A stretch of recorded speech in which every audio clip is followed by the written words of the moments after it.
어느 때까지입니까? 라는 제목으로 함께 말씀 나누도록 하겠습니다.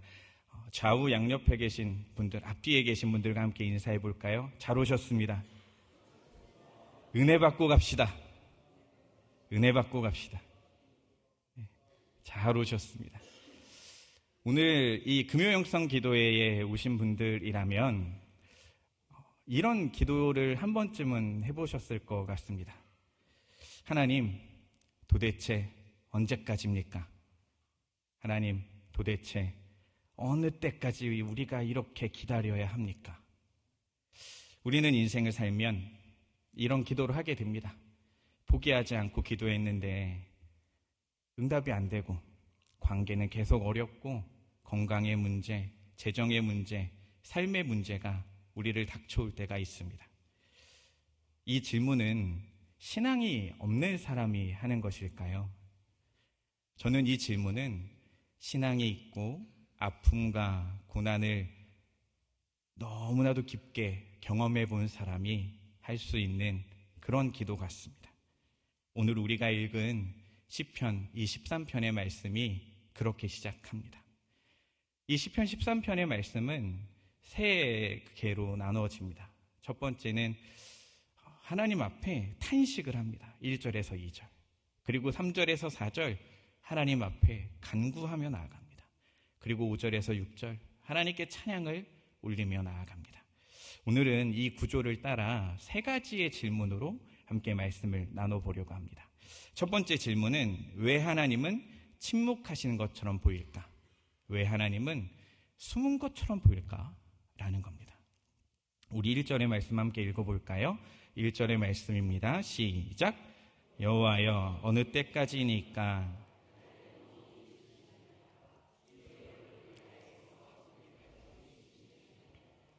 아멘.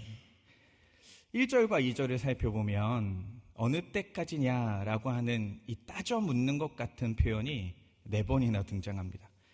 하나님 이거 언제까지입니까? 이거 언제까지입니까? 이거 언제까지입니까? 언제까지입니까? 4번이 아주 계속 등장하고 있습니다. 도대체 다윗은 왜 이런 기도를 했을까? 신학자들은 이 시편 13편의 주석을 통해 사무엘상 27장을 이야기하면서 말합니다. 사울에게 쫓겼던 그 10년의 시간을 얘기했을 거라고 말합니다. 10년 동안 사실은 다윗이 여러분이 아는 것처럼 기름 부음도 받고 왕으로 택함도 받았는데 10년이 넘도록 계속 도망다닙니다.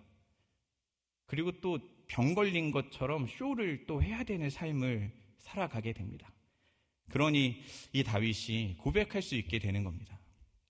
언제까지입니까? 이거 언제까지? 어느 때까지 이거 기다려야 됩니까? 이 간극 가운데 다윗은 고백하고 있습니다. 이사야 45장 15절 이렇게 말합니다. 함께 읽어볼까요? 시작! 하나님이십니다. 아멘. 오늘의 말씀을 묵상하는데 이 이사야의 말씀이 기억났습니다. 하나님은 침묵하고 숨어 계신 분 같습니다. 때로는 너무나도 많이, 때로는 내 기도할 때만 숨어 계신 것 같습니다. 여러분도 그러십니까?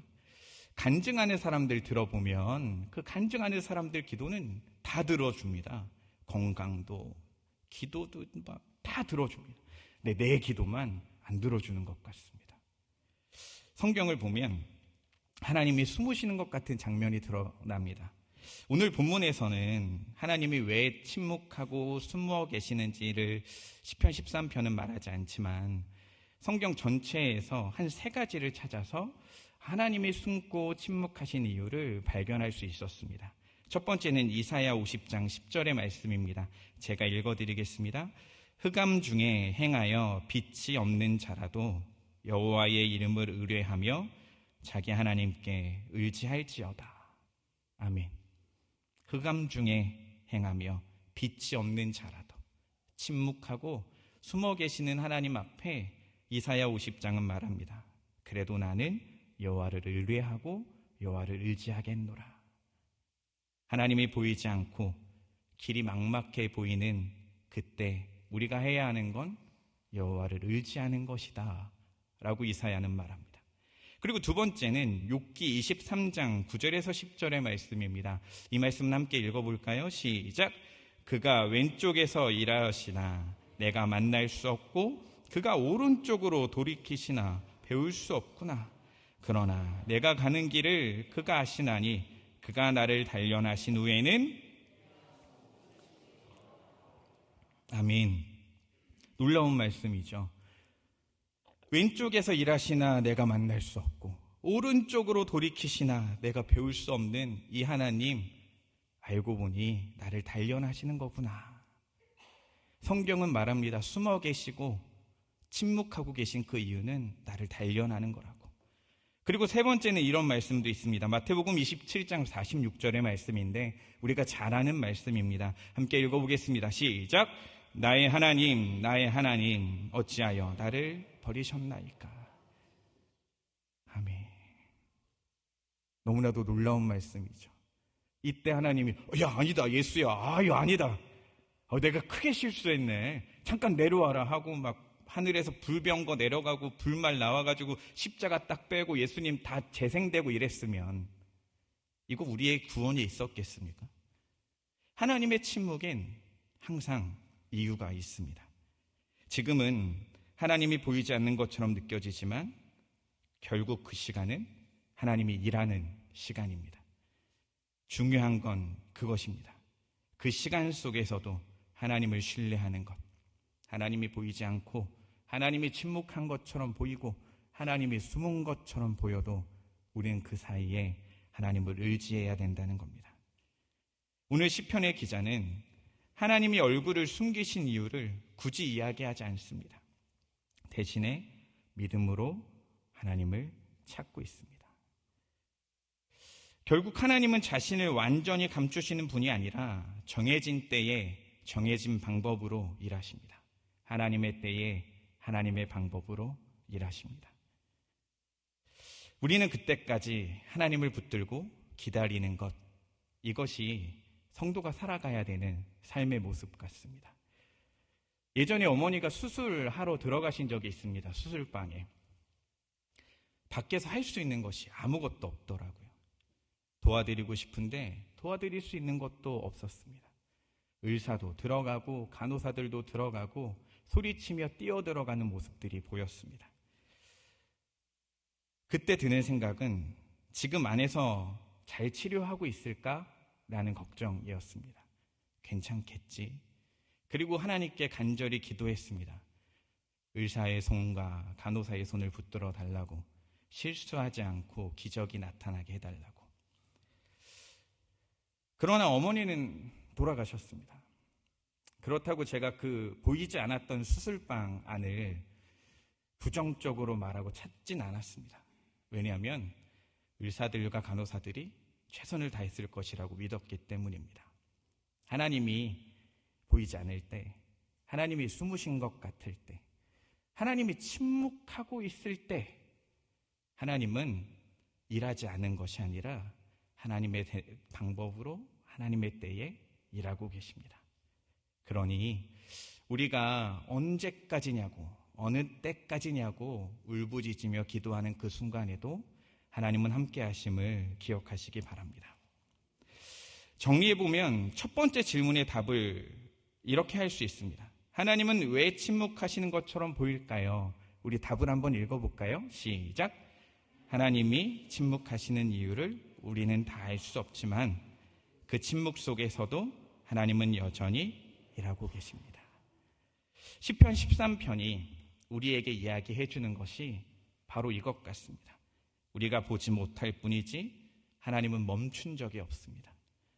그래서 중요한 건 왜 침묵하시는가에 대한 이유를 찾기보다 그 침묵 속에서도 하나님을 붙들고 살아가는 것이 우리에게 필요해 보입니다. 오히려 보이지 않는 그 순간에도 하나님은 가장 완벽하게, 가장 선하게 일하시고 계심을 믿을 수 있는 우리가 되길 주님의 이름으로 축복합니다. 두 번째는 우리가 봐야 하는 것은 무엇입니까? 라는 질문입니다. 우리가 봐야 하는 건 무엇일까? 하나님께서 탄식하던 다윗의 기도의 방향을 3절에 바꾸십니다. 그리고 다윗이 탄식하던 기도를 간구의 방향으로 바꿔서 기도하기 시작합니다. 나를 생각하사 응답하시고 나의 눈을 밝혀주소서. 두렵건대 내가 사망의 잠을 잘까 합니다. 나의 눈을 밝혀주소서. 나의 눈을 밝혀달라는 이 표현은 생명을 회복해달라는 표현이기도 하고 의식을 깨워달라는 표현이기도 합니다. 그러나 눈을 밝혀달라는 것은 조금 더 오늘의 문맥에서 보면 사망의 잠을 잘까 두렵다는 표현입니다. 죽을까 두렵습니다. 내 눈을 열어주십시오. 사울에게 그렇게 포위당하고 사울이 그렇게 쫓아다니는 그 두려움 속에서 하나님을 바라보기 어렵고 소망을 가지기 어려웠던 이 영적인 눈을 깨워달라는 이 기도 앞에 우리는 한번 생각해 봤으면 좋겠습니다. 어떤 눈이 뜨여져야 될까? 열왕기하 6장에서 엘리사의 종도 비슷한 두려움을 경험했습니다. 아람 군대를 보고 두려워하고 떨고 있으니까 선지자가 기도합니다. 그랬더니 그의 눈이 밝아져서 불말과 불병거를 봅니다. 그리고 두려워하지 않습니다. 상황은 그대로입니다. 환경은 그대로입니다. 그런데 우리의 눈이 밝아져 하나님이 일하심을 보니 두려워하지 않게 됩니다. 우리는 문제에 집중하느라 하나님을 놓칠 때가 있습니다. 우리가 어떻게 하나님을 바라보냐, 어떤 하나님을 바라보냐가 우리의 인생의 문제 가운데 있을 때 해결이 될 수 있습니다. 1999년에 재미있는 인지심리학 실험이 있었습니다. 다니엘 사이먼스와 크리스토퍼 샤브리스가 개발한 유명한 인지 테스트입니다. 여러분 중에 아는 분들도 계실 겁니다.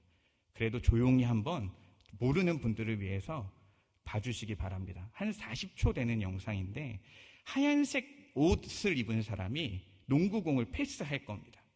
그러니까 하얀색 옷을 입은 사람이 농구공을 몇 번 패스하는지를 세시는 겁니다. 하실 수 있겠죠? 피곤해 죽겠는데 뭐 하는 건가 싶을 수 있지만 한번 해보시면 좋을 것 같습니다. 뭘 하는 거라고요?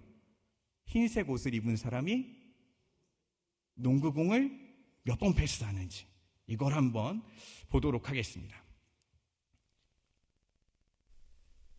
네, 나올 거예요. 한 번, 두 번, 세 번, 네 번, 다섯 번, 여섯 번, 일곱 번. 안 셀 겁니다. 저는 이제 여러분 계속 세셔야 됩니다. 흰색 옷 입은 사람들이 몇 번을 패스하는지 여러분 계속 세셔야 됩니다. 네. 잠깐. 몇 번이었죠? 예? 10몇 번이었습니다. 예, 이것 때문에 구원을 못 받거나 그런 건 아니니까 틀려도 상관없습니다. 근데 혹시 이 영상에서 이상한 거 발견하신 분 계십니까? 예? 예, 뭐가 지나갔습니다. 혹시 나는 뭐가 지나가는지 못 봤다 하시는 분 계십니까? 예, 손드는 분이 계십니다. 제가 오늘 이 설교를 하기 전에 부교육자 분들한테 다 나눠줬습니다. 이렇게 한 4분한테 이렇게 나눠줬는데 2분은 발견하고 2분을 발견을 못했습니다. 고릴라가 지나갔습니다. 한번 보여주시겠습니까? 그 뒷장면? 진짜 지나갑니다. 잘 보십시오. 이제부터는 고릴라를 찾으면 됩니다. 고릴라야? 그리고 놀랍게 제가 그냥 지나간 게 아니고 저기서 한번 이렇게도 합니다. 네. 다행입니다. 저는 다 고릴라 보는 줄 알고 얼마나 긴장을 했는지. 네. 이게 우리가 인지를 어떻게 하냐에 대한 심리학이었는데 오늘의 본문을 묵상하는데 딱 이게 생각이 났습니다. 우리는 문제만 봅니다. 이거 어떡하지? 이거 어떡하지? 이거 어떡하지? 이거 어떡하지? 하다 보면 하나님이 깜짝아. 하나님이 지나가는지도 모르고 문제를 세고 있습니다. 15번이나 나에게 문제가 있었다고. 이거 하나님 어떻게 하실 거냐고, 하나님 좀 도와주시면 안 되냐고, 언제까지냐고, 15번이나 문제가 있지 않았냐고 말하게 됩니다. 그런데 하나님은 여전히 계셨습니다. 여전히 말이죠. 우리가 여전히 계셨던 이 하나님을 많이 놓치고 삽니다. 고릴라를 못 보듯이 문제를 발견하는 우리가 무엇을 봐야 될까요? 오늘의 본문은 하나님의 어떠한 부분을 보라고 콕 집어 얘기해 줍니다. 그것이 이제 5절 쪽에 나오는 주의 사랑을 의지한다라는 표현입니다. 우리가 힘들고 문제가 있고 어려움이 있을 때 우리가 바라봐야 하는 것은 무엇이냐면 이 성품입니다. 하나님의 성품. 시편은 그것을 사랑이라고 말합니다. 하나님의 사랑을 바라보면 우리의 문제가 바뀌기 시작한다는 겁니다. 내가 흔들려도 하나님은 흔들리지 않으니 우리는 하나님을 따라 살아갈 수 있게 된다고 이 시편은 말하는 겁니다. 이것을 가장 분명하게 보여주는 장면이 성경 안에도 있습니다. 광야에서 이스라엘 백성이 하나님께 원망하다가 불뱀에 물리는 장면입니다. 민수기 21장의 이야기죠. 하나님을 너무 많이 원망하니까 하나님이 불뱀을 보내서 막 사람들이 죽어나갑니다. 그래서 모세가 기도하니까 놋뱀을 매달아서 보여주라고. 놋뱀을 보면 살고 놋뱀을 보지 않으면 다 죽었습니다. 여러분, 우리가 무엇을 보냐의 차이입니다. 우리가 하나님을 보냐, 문제의 15번을 보냐의 차이. 그래서 다윗은 상황을 바꿔달라고 먼저 기도하지 않았던 겁니다. 하나님을 다시 보게 해달라고 기도합니다. 나의 눈을 열어 사망에 잠자는 것 같은 나를 좀 구원해달라고. 내가 눈이 열리면 나 이제 이 문제에서 깨어날 수 있을 것 같다고. 나의 눈을 좀 열어달라고. 다윗은 그렇게 기도하고 있었습니다. 우리가 봐야 하는 것은 문제가 아니라 사랑의 하나님입니다. 질문의 답을 정리해 보도록 하겠습니다. 우리가 봐야 하는 것은 무엇입니까? 한번 같이 읽어볼까요? 시작. 사랑의 하나님을 봐야 합니다. 문제 앞에서 기도하실 때마다 하나님의 사랑을 붙들고 기도하시기 바랍니다. 조금 더 확장해 볼까요? 하나님은 완전하신 분입니다. 조금 더 확장해 볼까요? 하나님은 불변하시는 분입니다. 조금 더 확장해 볼까요? 하나님은 선하신 분입니다. 그 하나님의 다양한 속성과 성품이 우리를 지키고 있습니다. 나의 문제는 많고 나의 환경은 변하지 않아도 우리가 그 하나님을 바라보게 되는 그 순간 우리는 이 문제를 넘어 하나님을 의지할 수 있게 되어지는 겁니다. 사랑의 하나님을 붙들고 사랑의 하나님을 바라보며 기도할 수 있는 여러분 되시길 주님의 이름으로 축복합니다. 세 번째입니다. 상황이 변하지 않았는데 어떻게 찬양할 수 있습니까? 상황이 변하지 않았는데 어떻게 찬양할 수 있습니까? 5절, 6절의 말씀에 이렇게 말합니다. 나는 오직 주의 사랑을 의지하여 싸우니 나의 마음은 주의 구원을 기뻐하리이다. 내가 여호와를 찬송하리니 이는 주께서 내게 은덕을 베푸심이로다. 아멘. 여러분, 여기서 우리는 질문을 하게 됩니다.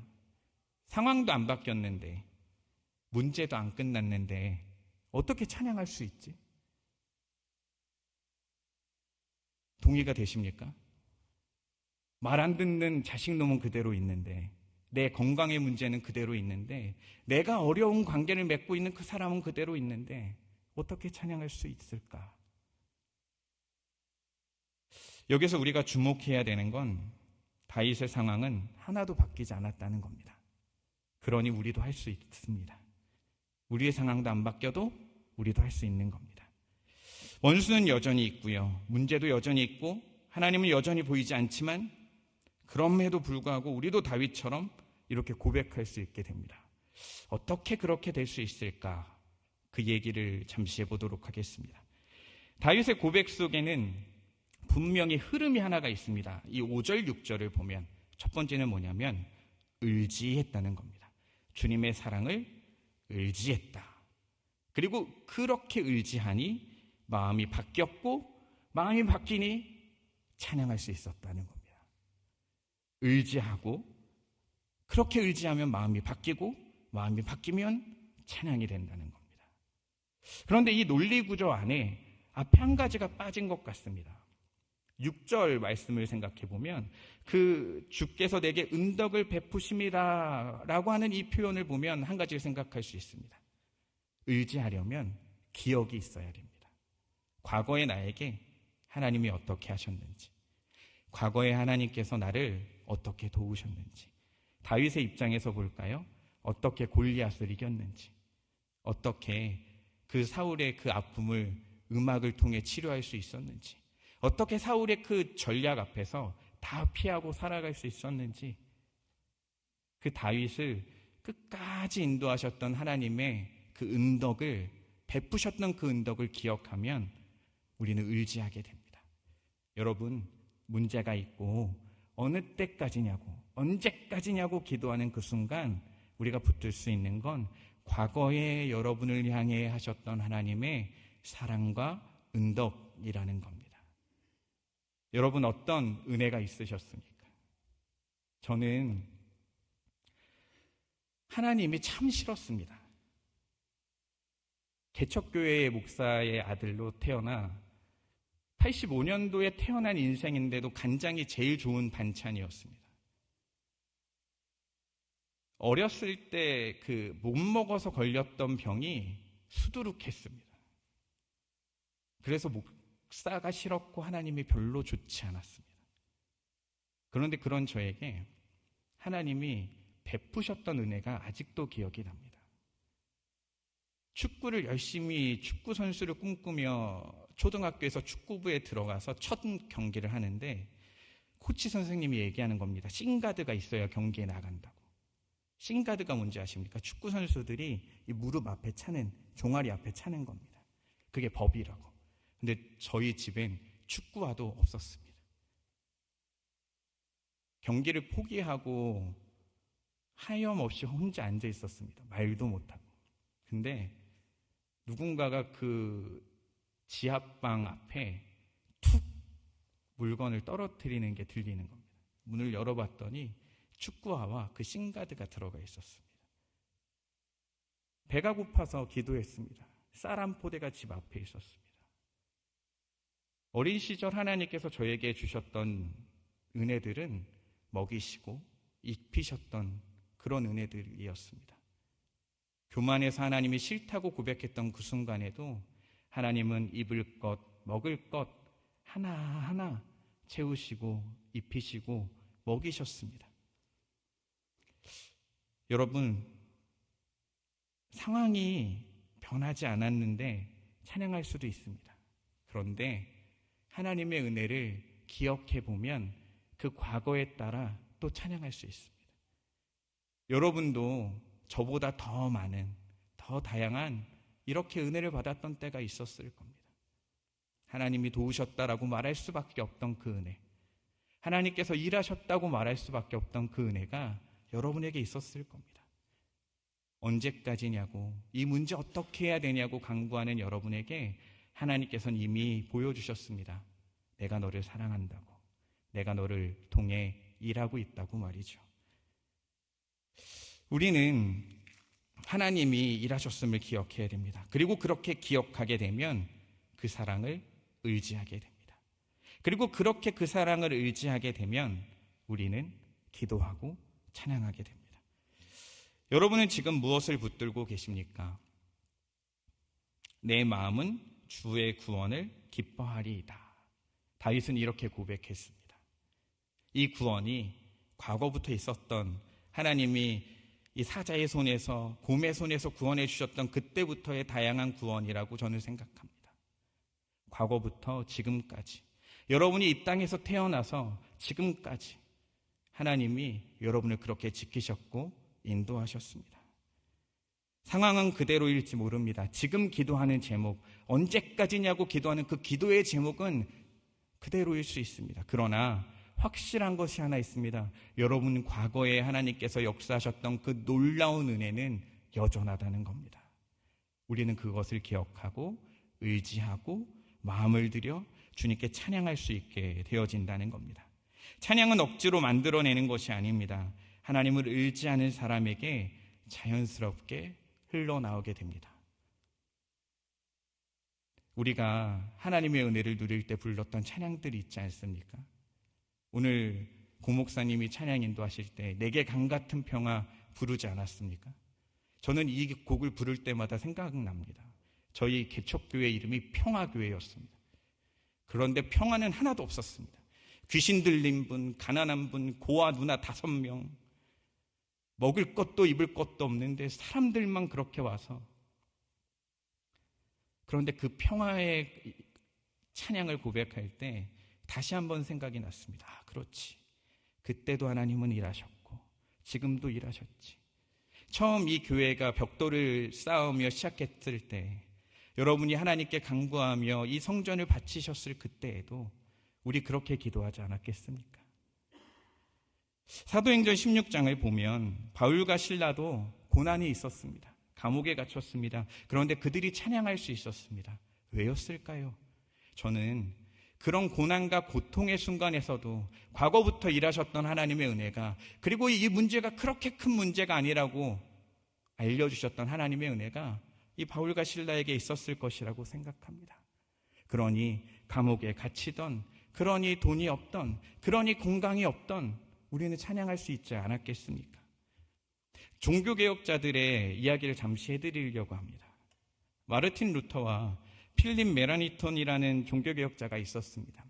나이는 한 14살 정도 차이가 나는데, 루터는 굉장히 약간 강경하고 설교자이고 지도자와 같은 그런 리더십이 있는 사람이라면, 멜라니톤이라는 이 사람은 조금 더 온순하고 학자 출신이었습니다. 그래서 이 루터의 신학을 잘 정립했었던 사람이죠.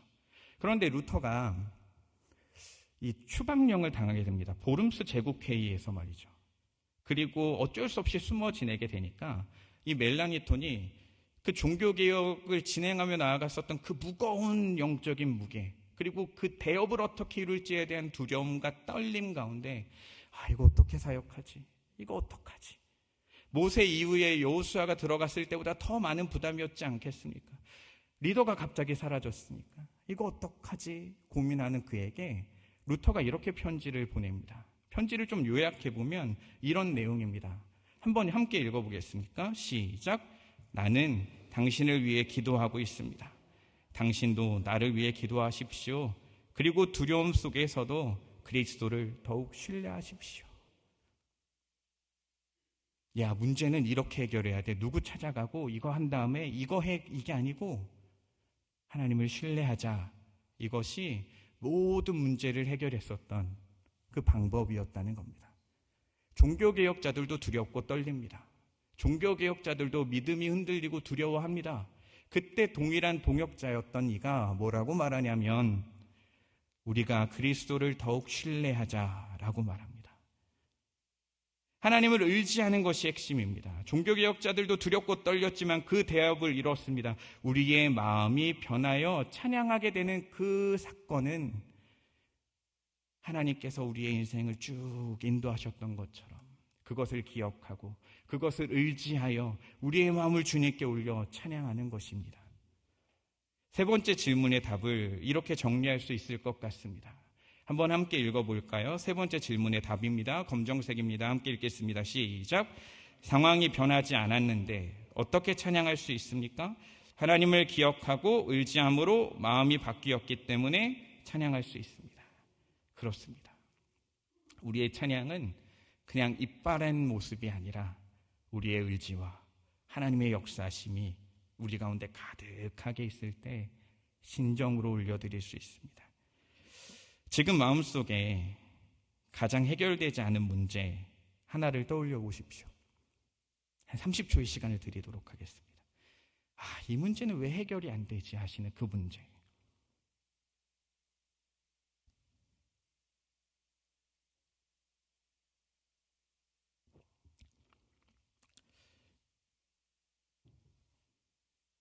생각나셨습니까? 그리고 이렇게 한번 따라해 보시겠습니까? 하나님, 상황은 변하지 않았지만 저는 하나님을 의지합니다. 저는 하나님을 의지합니다. 저는 하나님을 의지합니다. 아멘. 상황이 먼저 바뀌지 않을 수도 있습니다. 그러나 분명한 건 우리의 마음이 바뀌기 시작할 때, 우리가 하나님을 찬양하기 시작할 때 하나님의 일하심이 드러나 보여지게 된다는 겁니다. 말씀을 마무리하겠습니다.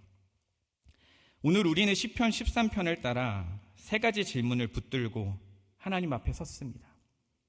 첫 번째는 하나님은 왜 침묵하시는 것처럼 보일까? 하나님이 침묵하시는 이유를 우리는 다 알 수 없지만 그 침묵 속에서도 하나님은 여전히 일하고 계십니다. 그리고 두 번째 질문을 이랬습니다. 우리가 봐야 하는 것은 뭡니까? 사랑의 하나님을 봐야 합니다. 하나님의 그 놀라운 성품을 봐야 합니다. 세 번째 질문은 상황이 변하지 않았는데 어떻게 찬양할 수 있습니까? 과거의 은혜를 부어주었던 하나님을 기억하고 그분을 의지하며 나아가게 될 때 우리는 찬양하게 됩니다. 지금 우리의 각자의 삶에도 어느 때까지냐고 물고 있는 그 질문이 있었을 겁니다. 누군가는 평안하고 행복한 하루를 보내고 오셨을지도 모릅니다. 그러나 오늘 말씀은 우리를 한 걸음 더 나아가게 합니다. 탄식에서 멈추지 말아라. 간구에서만 멈추지 말아라. 보이지 않는 곳에서도 일하시는 하나님을 바라보고 찬양할 수 있어야 되지 않겠냐. 문제에서 멈춰 있지 말고 찬양할 수 있어야 되지 않겠냐. 우리가 멈추지 말자고. 우리가 거기 있지 말자고. 켜켜이 쌓여있는 문제의 숫자를 세는 게 아니라 보이지 않아 보여도 보였던 그 주님을 바라보자고 하나님은 오늘 시편의 13편의 말씀을 통해 우리에게 이야기하십니다. 오늘 이어지는 찬양과 이 기도의 시간이 주님을 높이는 그 주님과 깊은 관계로 들어가는 아름다운 시간 되시길 주님의 이름으로 축복합니다. 기도하겠습니다.